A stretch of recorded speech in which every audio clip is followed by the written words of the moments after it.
आइए हम सभी अध्ययनकर्ताओं का हार्दिक स्वागत करते हैं और माता सरस्वती जी को प्रणाम करते हुए हम अपने अध्ययन कार्य को आगे बढ़ाते हैं।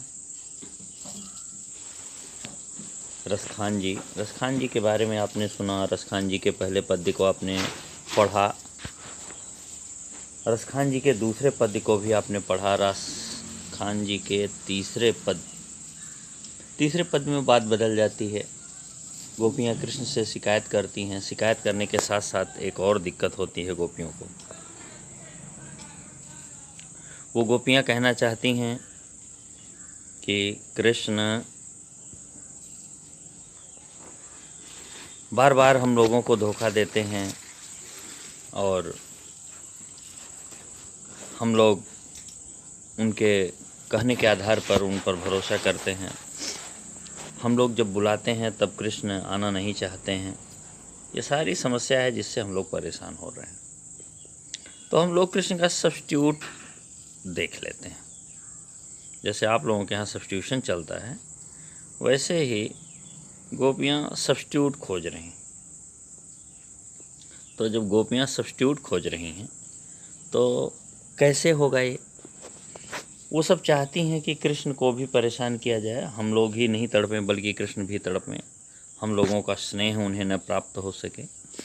तो एक सहेली कहती है, काम कर, तू चिंता मत कर, कृष्ण का विकल्प मैं बताती हूँ, मैं कृष्ण बन ही जाऊँगी।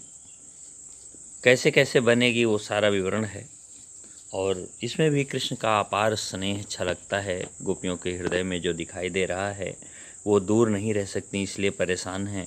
जब दूर नहीं रह सकती हैं उस गोपाल से, तो फिर विकल्प उनके द्वारा बनाया ही जा रहा है। कहती है, हे सखी तू चिंता मत कर, मैं भी कृष्ण की तरह मोर पखा सिर ऊपर राखी हूँ। हम भी मोर की पंख को सिर के ऊपर लगाएंगी, रखेंगी, सजाएंगी। हम भी कृष्ण की तरह मोर की पंख अपने सिर पर, अपने मुकुट में लगा के रखेंगी, बिल्कुल कृष्ण का वेश बनाएंगी। गुंज की माल, गुंजा एक फल है जो पहना जाता है, प्रायः सोने के गहनों के साथ भी गुंजे के दानों को पहन करके लोग अच्छा महसूस करते हैं। तो कहा गुंज की माल, गुंजा जो है उसकी माला, गरें नहीं बल्कि गले, ये गरें तद्भव है इसका, तत्सम या शुद्ध स्वरूप गले हो जाएगा। पहिरोंगी, पहन लूँगी, पहिरोंगी ब्रजभाषा है। तो मोर की पंख सिर के ऊपर लगा लूँगी और गुंजे की माला को गले में पहन लूँगी। कृष्ण का कुछ स्वरूप तो आ ही जाएगा। ओढ़ी पीताम्बर वस्त्र पहन लूँगी, ओढ़ लूँगी। एक्चुअली तब सिलने का प्रथा कम था, तो ओढ़ा जाता था वस्त्र या तो बांधा जाता था। तो ओढ़ी पीताम्बर, पीले रंग का कपड़ा, पीताम्बर पीला वस्त्र ओढ़ लूँगी। ले लकुटी, गाय को चराने वाला जो डंडा है वो डंडा ले लूँगी हाथ में। वन में, जंगल में जहाँ गायें चराई जाती हैं, गोधन, गैयों रूपी धन, ग्वारनी और ग्वाल बालों की टोली के संग माने साथ में फिरूंगी, माने घूमूंगी। चलो इतना सब कर देगी वो।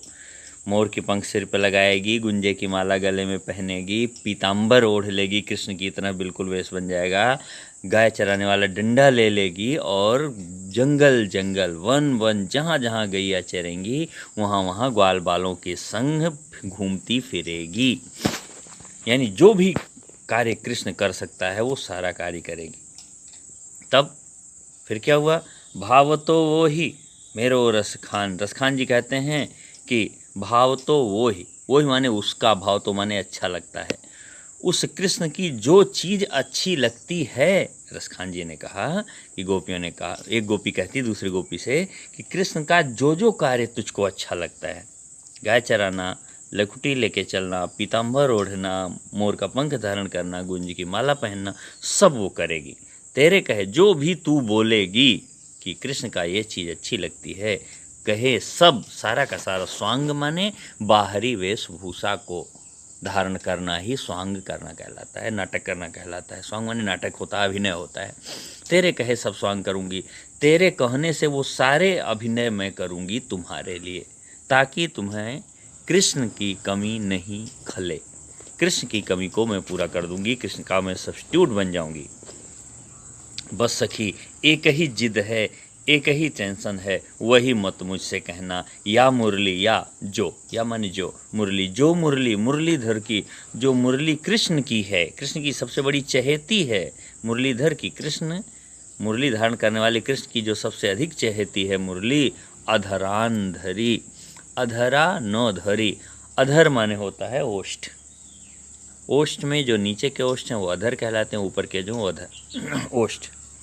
तो अधरा न धरी, मैं अपने ओंठों के ऊपर उस मुरली को नहीं रखूंगी, अधरा न धरूंगी।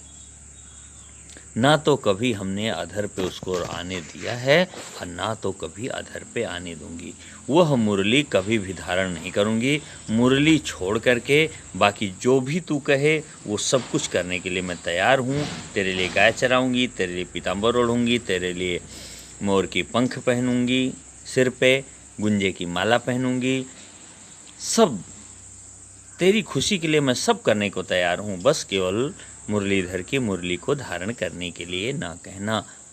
वही एक कार्य है जो मैं नहीं कह सकती, क्योंकि मुरली ही हम लोगों की सबसे बड़ी सौत है, सपत्नी है। क्योंकि वह कदापि मुरली को नहीं छोड़ते। हम सारे लोगों का साथ छोड़ देते हैं, लेकिन हमेशा मुरली के साथ होकर अपने आप में मस्त हो जाते हैं। फिर उनको हम लोगों की कोई ज़रूरत नहीं रहती है और हम लोग उनकी मुरली की धुन सुन करके वहीं पे दौड़ के जाते हैं। मुरली ही हम लोगों को परेशान ज़्यादा करती है, इसलिए उस मुरली का केवल स्वांग नहीं करूँगी, बाकी तेरे लिए सारे स्वांग में करने के लिए तैयार हूँ। इसलिए कृष्ण के बारे में चिंता न कर। आज का वीडियो बस इतना ही। आप लोगों को बहुत बहुत धन्यवाद। Thank you.